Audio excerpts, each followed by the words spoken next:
Jumpa lagi dengan Bung Yes di Rise Soccer TV. Indonesia telah menyelesaikan 3 pertandingan di grup D, babak penyisihan Piala Asia semalam, dan peluangnya tipis untuk lolos ke 16 besar, di mana setelah kalah 1-3 dari Jepang, maka Indonesia mengakhiri 3 pertandingan dengan 3 poin. 3 poin ini bisa meloloskan Indonesia ke babak ke-16 besar atau babak kedua, tergantung dari pertandingan yang lain nantinya. Semua sahabat, rekan, dan teman, ikuti terus analisis Bung Yes dan jangan lupa like, comment, and subscribe. Sebuah gol atau gol tunggal Indonesia yang dilesatkan ke gawang Jepang oleh pemain belakang Sandy Walsh, ya boleh dikatakan sebagai gol penghibur.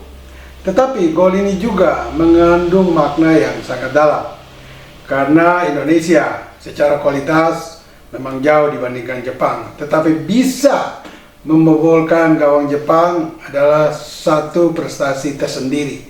Terlepas dari skor akhirnya kita kalah karena kebobolan 3-0.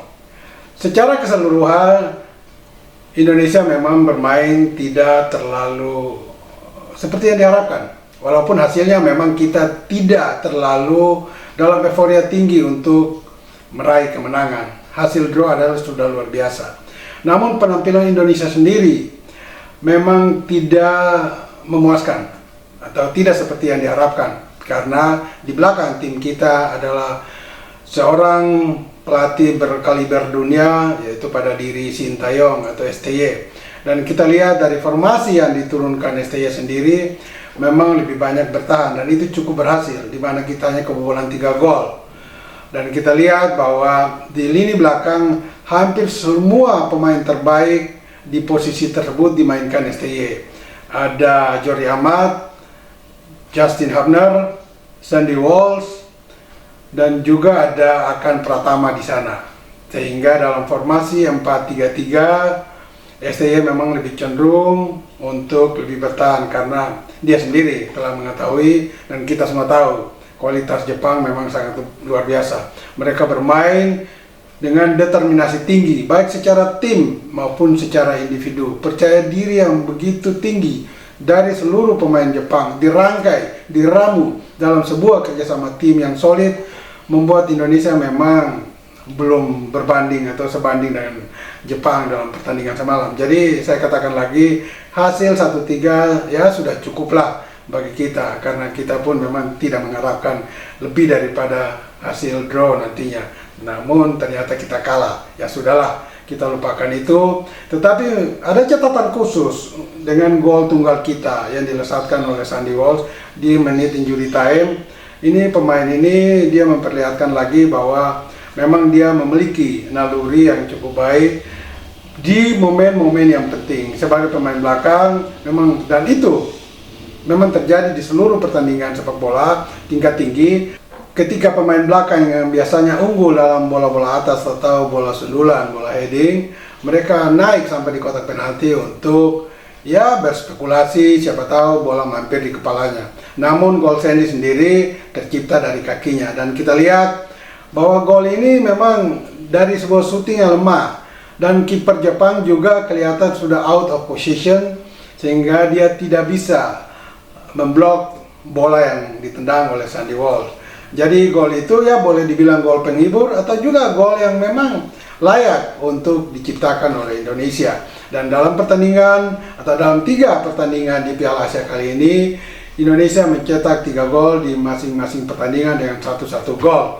Dan ketiga gol itu dilesatkan bukan oleh penyerang. Nah, ini juga catatan khusus bagi STY, karena dari 3 pertandingan resmi itu kita lihat bahwa STY belum menemukan seorang penyerang tengah murni yang memang diandalkan.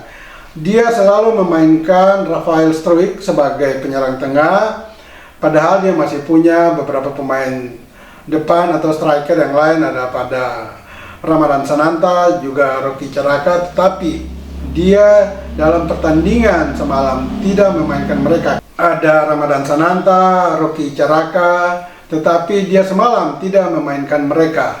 Bahkan di 10 menit terakhir atau di babak kedua, dia justru mendorong Elkan Bagot, pemain yang selama ini tidak pernah kita lihat main sebagai gelandang murni atau penyerang tengah.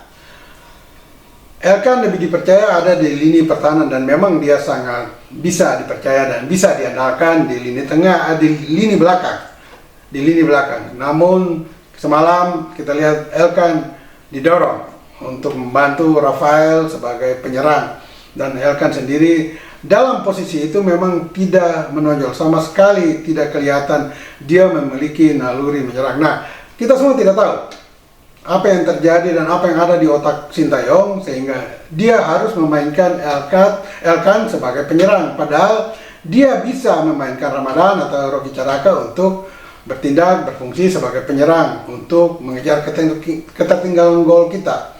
Namun itulah Sintayong. Nah, ini yang memang perlu dikoreksi. Mungkin juga kita keliru, tetapi ini aneh bahwa ada sebuah tim yang sudah dipersiapkan dan melibatkan pemain-pemain yang terlibat dalam persiapan jangka panjang itu, dalam sebuah pertandingan penentuan dia harus berfungsi di posisi yang berbeda. Jadi kita lihat bahwa memang apa yang ada di otak Sintayong malam itu kita semua tidak tahu. Hanya Sintayong sendiri dan Tuhan yang tahu mengapa Elkan Bagot didorong sebagai penyerang. Alangkah indahnya kalau dia, atau alangkah baiknya kalau dia menurunkan Ramadan Sananta sebagai penyerang tengah murni. Nah, itu koreksi kira-kira bagi Sintayong. Nah, bagaimana dengan peluang Indonesia? Kita lihat bahwa dengan kekalahan dari Jepang, Indonesia mengakhiri 3 pertandingan di posisi ketiga dengan 3 poin, mencetak gol 3 dan kemasukan 6 gol, sehingga goal average-nya adalah -3. Nah, saingan satu slot yang masih tersisa dari 4 tim 3 terbaik yang lolos, karena 3 lain sudah lolos, yaitu Suriah, Palestina, dan Bahrain. Satu slot lagi masih tersisa dan disediakan bagi 3 tim, di mana 2 tim diantaranya yaitu Oman dan Kyrgyzstan akan bertanding malam ini pukul 10 malam waktu Indonesia bagian Barat, dan hasil ini akan menentukan satu dari 3 tim ini, Oman, Kyrgyzstan, atau Indonesia, yang lolos ke babak 16 besar dengan predikat peringkat ketiga terbaik. Nah, dari klasemen sementara, Oman dan Kyrgyzstan yang ada di grup F, mereka akan mengakhiri 3 pertandingannya, yaitu di grup F. Dan kita lihat sementara Oman ada di peringkat 3 grup F dengan 1 poin dari 2 pertandingan, sementara Kyrgyzstan ada di posisi keempat dengan 0 poin.